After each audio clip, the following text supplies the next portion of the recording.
Salam, Newtonun birinci və ikinci qanunundan güvənin C variantına baxırıq.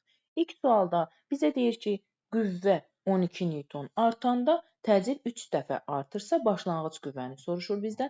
Təcil və qüvvə bir-biri ilə düz asılıdır. F bərabərdir M A-dan. Ona görə indi qüvvə 12 Newton artır sadəcə. Onda x-in üzərinə 12 gəlirik. Ancaq təcil 3 dəfə artdığı üçün buna da 3x deyirik. Baxın bu şərtə əsasən x bizə başlanğıc qüvvəni verəcək. O da bərabər olacaq 12/2-dən 6. İkinci sualda. İkinci sualda biraz şəkildə göstərəsi olacaq, çünki fərqli sualdır. Baxın, məsələni bir yerə qədər oxuyuruq. Dartıcı traktor içi boş qoşquya 0.6 təcil verir və salam. İndi bir dənə boş traktorumuz var və bunun qoşqumuz var və bunun içi boşdur. Sadəcə bunun nəyinin kütləsi var? Ancaq qutunun kütləsi var da. Elə bilin ki, bax bu qutunun özünün kütləsi var. Onda buna biz şərti olaraq M1 yazırıq kütləsinə. Qüvvəsinə də şərti olaraq F yazırıq. Buradan təcilin şərtini çıxarsaq F bərabərdir M-dan. F bərabərdir M-in yerinə M1 yazırıq. A-nın da yerinə 0.6 yazırıq. Bu qalsın burada. Davam eləyək biz. Deyir ki, dolu qoşqunu isə 0.3 təcillə çəkir. İndi, baxın, bu M1 boş qoşqunun kütləsidir. Dolu qoşquya da gətiriblər, müəyyən bir kütlə qoyublar ki, biz bilmirik də o nə qədərdir o kütlə. Ona görə də şərti olaraq həmin o kütləyə də M2 yazırıq. İndi bu səfər artıq bu F bunların ikisini birgə çəkir. Həm bu qutunun özünü çəkir, həm də içindəkini çəkir. İndi onda yazırıq ki, F bərabərdir. A-nın yerinə 0.3 M-in yerinə bu səfər artıq bunları toplayırıq. M1 və M2-ni yazırıq M1, üzərinə gəlsin M2. Buradan indi nə edə bilərik? Baxın, hər ikisi F ilə çəkilir. Niyə? Çünki hər ikisi eyni traktor çəkir də. Yəni F dəyişmir, ikisi üçün də eynidir. Onda biz bunları bərabərləşdirə bilərikmi? Bilərik. Onda yazıram ki, deməli 0.6 M1 bərabərdir 0.3 M1 üzərinə gəlsin M2. Bu burada qalsın. İndi buradan ixtisarlarımızı aparsaq, eləyəcək 2M1 bərabərdir M1 üzərinə gəlsin M2. M1-i bu tərəfə çıxaq kimi atanda M2 bərabər olacaq M1-ə. Deməli, qoşqu ilə içinə qoyulan kütlə eyni imiş. Yəni M1 M2-yə bərabər imiş. İndi gəlin sualın davamını oxuyaq. Buradan bildiyimiz o oldu ki, M1 bərabərdir M2-yə və salam. Davam edək. M1 bərabərdir M2. İndi bizə deyir ki, traktor bu səfər bir dənə boş qutu çəkir, bir dənə də dolu qutu çəkir. Gəlin, bax, bunun da bir şəklini çəkək, göstərək. Baxın, boş qutuya biz sadəcə M1 yazırıq, çünki ancaq özünün kütləsidir. Dolu qutuda isə həm M1 qutunun kütləsidir, M2 də içərinə qoyulandır. Onsuz da M2 də M1-ə bərabərdir. Yəni, elə burada bir dənə M1 yazıram. Bunu yenə həmin F ilə çəkirik. Çünki F həmin F-dir, traktor həmin traktordur. Yəni nəsə dəyişməyəcək. İndi nə edirik? İndi təcili buradan tapmaq üçün F-i bölürük kütləyə. Kütlə nədir? 1 M1 burada var, 2 dənə də M1 burada var. Eləyir 3 dənə M1-ə bərabərdir. Buradan F-in yerinə 0.6 M1 yaza bilərəmmi? Bilərəm. Yazıram 0.6 M1 bölürəm 3 dənə M1-ə. M1-lər ixtisar gedir. 0.6-nı da 3-ə böləndə bu da eləyəcək bircə dəqiqə. Vergülü sürüşdürdük. 6/30-dan bircə dəqiqə.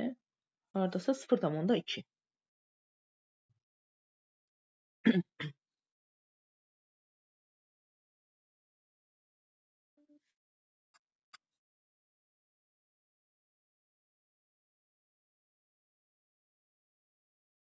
Üçüncü suala baxırıq. Başlanğıc sürəti 3 olan, yenə bunda bir şərtini yazaq. Verilənləri rahat şəkildə yazaq. Başlanğıc sürət 3-dürsə, onda yazıram V0 bərabərdir 3-ə. Sonra kütlə 5-dir. M bərabərdir 5-ə. Cismin 5 Newton əvəzləyici qüvvənin təsiri altında. F də bərabərdirsə 5-ə.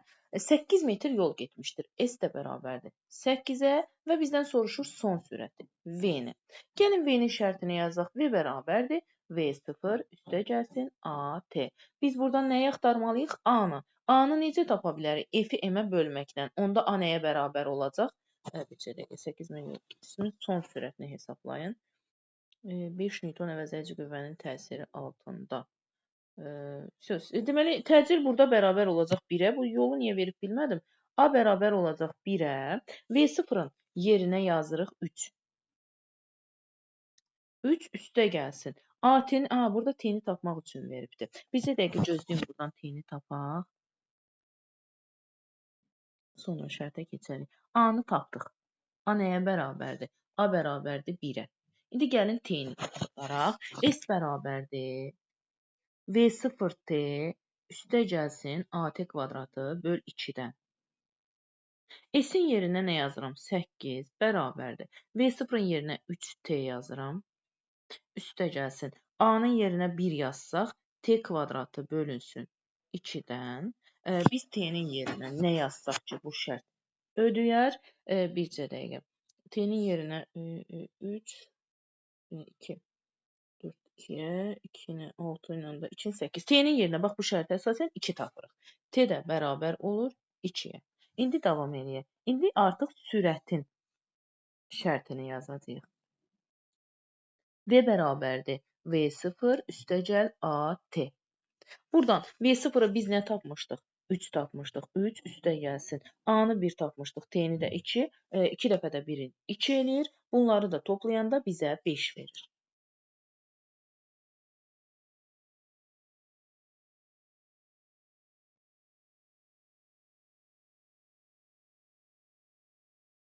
Növbəti suala baxırıq. Diametri D olan mis kürəyə F qüvvəsi müəyyən təcili verirsə, əgər diametri D böl 3 olan mis kürəyə hansı qüvvə həmin təcili verir? Gəlin ilk öncə biz diametrlə kütlənin arasındakı əlaqəyə baxaq. Baxın, M bərabərdir 4 bölünsün 3 pi R-in kubu rho. Bax, buradan biz nə başa düşürük? M radiusun kubu ilə düz asılıdır. Fərqi yoxdur. Həmin yerə diametr də yaza bilərik. Diametrin kubu ilə düz asılıdır. İndi, əgər diametr 3 dəfə azaldısa, demək ki, kütlə də 3 dəfə azalmış oldu. İndi bizə nə deyir? Əgər deyir ki, qüvvə həmin qüvvədir. Yox, qüvvə də yox. Təcil həmin təcildir. İndi, bax, ilk öncə gəlin şərti yazaq. F bərabərdir MA-dan. Başlanğıcda kütlə M idi, təcildə A idi, düzdür? Sonra deyir ki, təcil olduğu kimi qaldı, ancaq M kütlə neçə dəfə azaldı? Baxın, 3-ün kubu 3-cü dərəcədə nə olacaq? 27. Kütlə 27 dəfə azaldısa, onda biz nə etməliyik ki, təcil olduğu kimi qalsın? Onda biz F-i də 27 dəfə azaltmalıyıq. O da eləyir F bölünsün 27.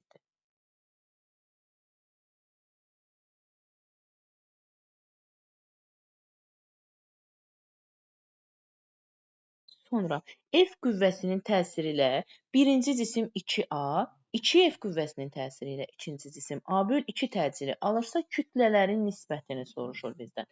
Baxırıq birinci M1-ə. M1 bərabərdir. F bölünsün A-dan. F-in yerinə F yazıram. A-nın yerinə 2A yazıram. Bu oldu bizim M1-imiz. Gəlirəm M2-yə. M2 bərabərdir. M2-nin yerinə 2F yazıram. F-in yerinə 2F yazıram. Təcilin yerinə isə A bölü 2-dən A bura düşür. 2 yuxarı qalxır. Bu da bərabər olur 4F bölünsün A-ya. İndi görək nə baş verəcək. Deməli, F-lər ixtisar olur. A-lar ixtisar olur.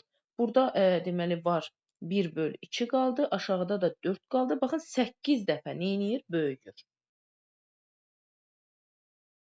Yəni M2 8 dəfə böyük olur. Ona görə də M1-i M2-yə böləndə 8-də 1 eləyir. Məxrəcdə 8 düşür.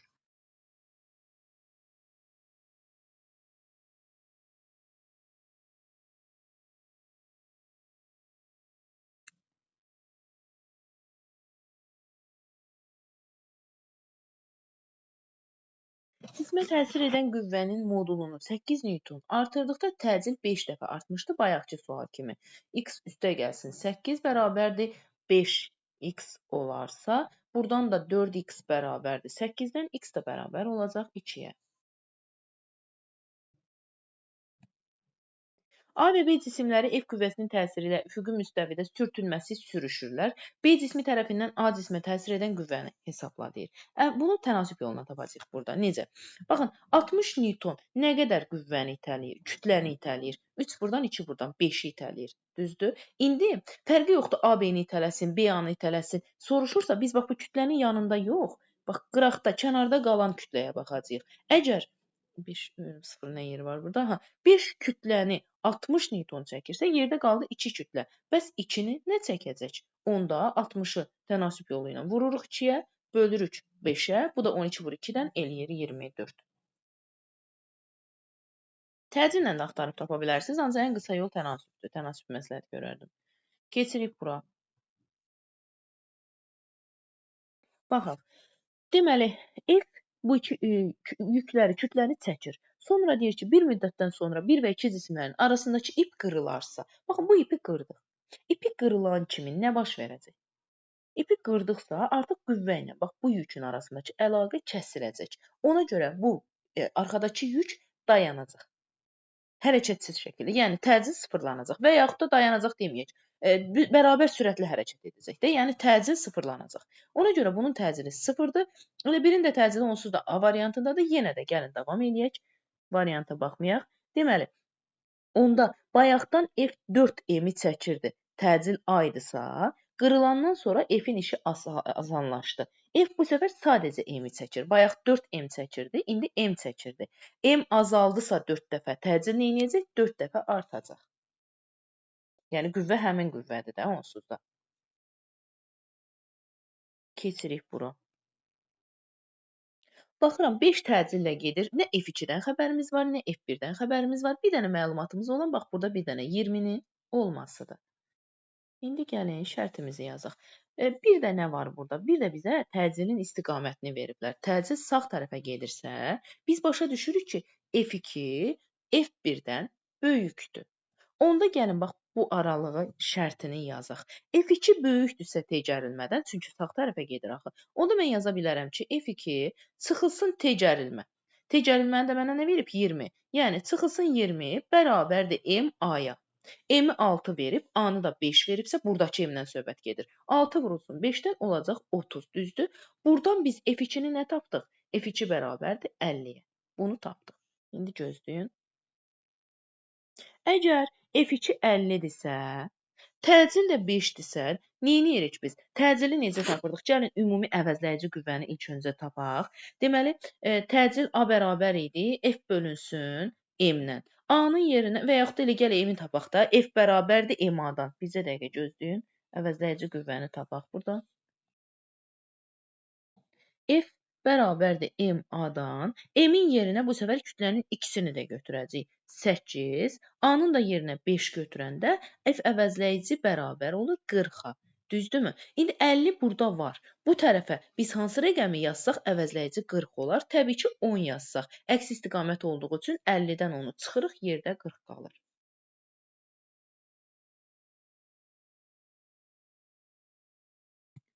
Sonra sükunət halında eyni anda hərəkətə başlayan cisimlər eyni müddət ərzində eyni yol getdilər. Baxın, eyni anda, eyni müddət ərzində eyni yol gediblərsə, nə başa düşürük? Başa düşürük ki, təcillər eynidir. Onda gəlin kütlələri. Əgər hər ikisinin təcili A-dırsa, eynidirsə, M1-i tapmaq üçün F bölünsün A olacaq. M2-ni tapmaq üçün 2F bölünsün A olacaq. A-lar, F-lər ixtisar gedir.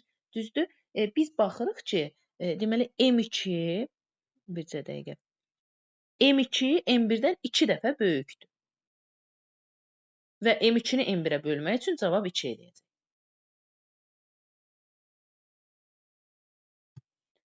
Sonra kütlələri gəlin yerləşdirək burada. Kütlənin M2-yə biz M1-ə 2 deyirik.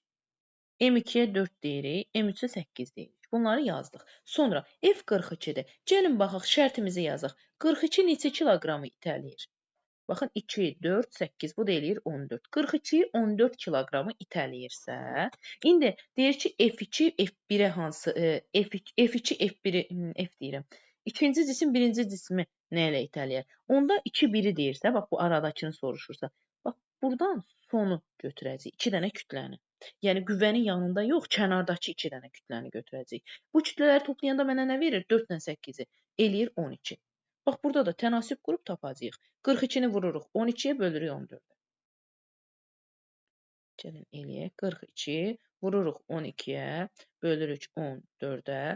Burada da ixtisar gedir, qalır. Hardasa 7 dəfə. 7, 6. 6 dəfə də 6-nın 36. Cavab eləyir 36. Yenə deyirəm, təcil yolu ilə axtarıb təcili tapıb da işləyə bilərsiniz. Yəni sizin artıq o şəxsi işinizdir. Keçirik bu suala.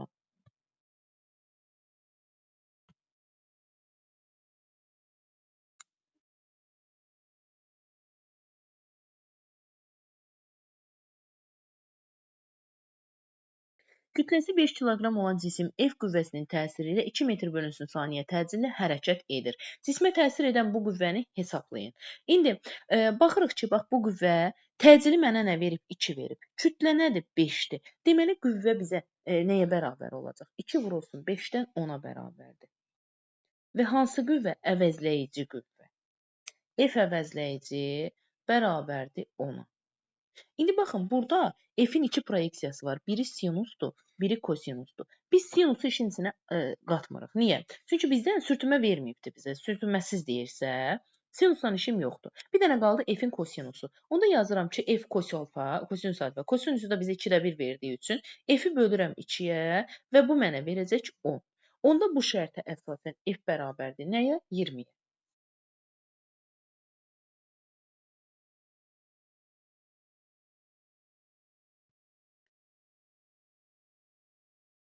Aha.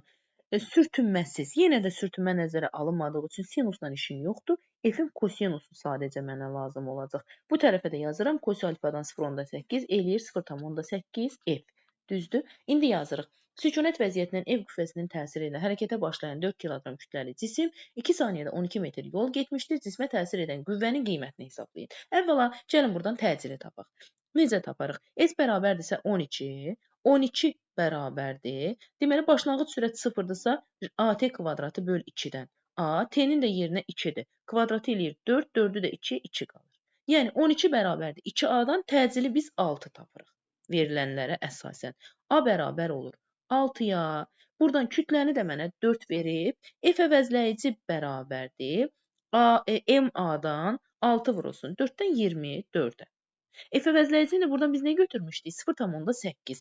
Onda 24 də bərabərdir 0,8 F-ə. Baxın, buradan F-i tapmaq üçün nə edirik? 24-ü bölürük 0,8-ə.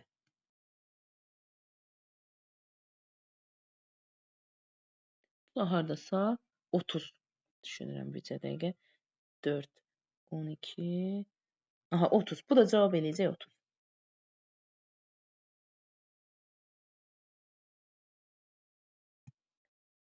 Əvəzləyici qüvvənin proyeksiyasının zamandan asılılığı şəkildəki kimi olan 4 kiloqram kütləli cisim. Aha, başlayaq görək nə edə bilərik. Əvvəlcə sahəmizi açaq, yavaş-yavaş hərəkət edək.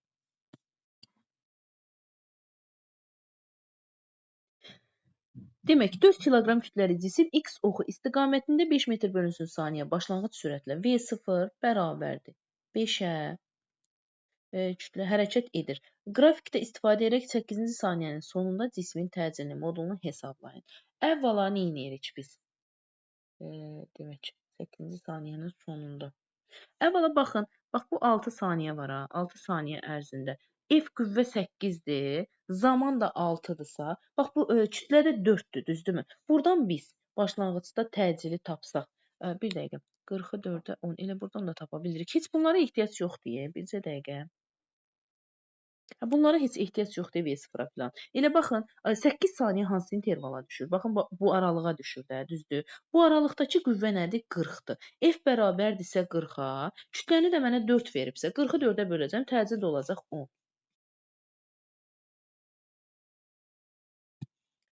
Növbəti suala baxırıq, 15-ci suala. 15-ci sualda, bax bu qrafikə əsasən gəlin ilk öncə təcili tapaq. F-i bölürəm M-ə, təcili tapıram. M-i 2 verib, F-də 4 verib. 4-ü də 2-yə böləndə A bərabər olur 2. Düzdürmü? V0 bərabərdir 5-ə. Sonra 10-cu saniyənin sonunda cismin sürəti T də bərabərdirsə 10-a, sürəti necə tapırdıq? V0 üstə gəlsin AT ilə. V0 nədir? 5-dir. 5-in üzərinə gəlirəm. AT də nədir? 20-dir. Bu da eləyir 25.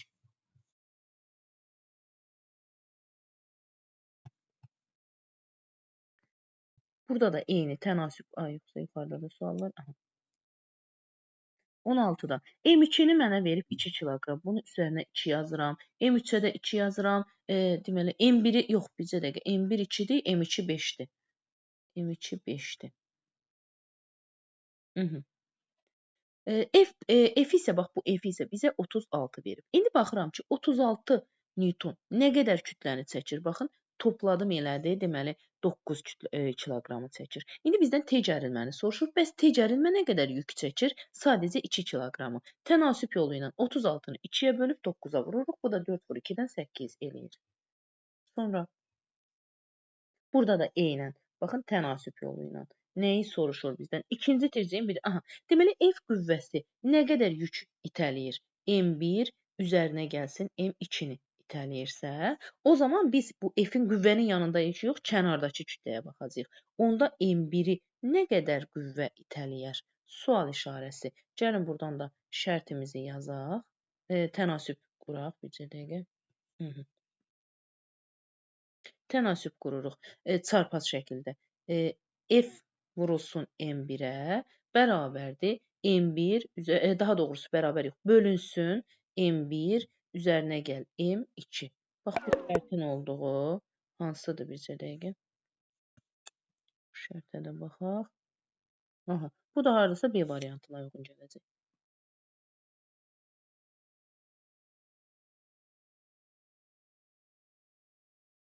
Sonra 18-ə baxırıq. Çevrə üzrə bərabər sürətli hərəkətdə periodu mənə 12 saniyə veribsə, A nöqtəsini keçəndən sonra 3-cü saniyədə. Gəlin görək 3-cü saniyədə harda olacaq? Əgər period 12-dirsə, yəni baxın 4də 1 hər bölgüyə 3 düşür. Elə 3 saniyədən sonra bu gəlib burada duracaq. Bax 4də 1 qədər gələcək sadəcə olaraq. Düzdürmü? Onda nə edir? Burada duranda qüvvədə, təcildə hər zaman qüvvə təcil istiqamətində olur. Hara yönəlir? Mərkəzə doğru. Baxın A variantı. 19-a baxırıq. 19-da nə deyir bizə? Deyir ki, verilmiş radiusu çevrə üzrə bərabər sürətlə hərəkət edən cismin kütləsini 2 dəfə azaldırıqsa, cismə təsir edən əvəzləyici qüvvənin qiyməti və cismin təcilinin qiyməti necə dəyişər? İndi burada deməli çevrə üzrə hərəkətdə təcillə sürət dəyişmirdi də, ədədi qiymət olaraq yadınızdadırmı? Onda, yəni qüvvəni necə dəyişiriksə, kütləni necə dəyişiriksə dəyişək, təcil dəyişməyəcək. Kütləni biz dəyişəndə təcil onsuz da dəyişmir. Təcillə dəyişmir deyəcəyik. Düzdür? Bəs yaxşı, kütlə 2 dəfə azaldısa, təcil də həmin qaldısa, onda deməli lazımdır ki, qüvvə də 2 dəfə azalsın. Qüvvənin 2 dəfə azaldığı təcilin isə dəyişmədiyi bir variantı götürürük. 20-ci sualda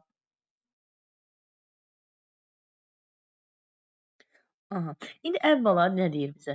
24 kiloqram olan cismin tarazlıqda olarsa ipdə yaranan gərilmə qüvvəsinin qiymətini hesablayın. Baxın indi, 24 kiloqram olan bir kürə tarazlıqda olarsa ipdə yaranan gərilmə. Bu ipdə yaranan gərilmənin iki proyeksiyası var. Biri bax bunun sinusudur, bir də bax bu divara olan kosinusudur. Bunun sinusu bərabər olacaq nəyə? Tarazlıqda olduğu üçün MJ-yə. MJ nəyə bərabərdir? 24 vurulsun ondan 240-a. 240 bərabərdir F-in sinus alfasına. Sinus alfa nədir? 0,6. Yəni 0,6 F-ə. Buradan F-i tapmaq üçün 0,6-nı bölmə kimi atacağıq. Bu da bizə verəcək hardasa 400.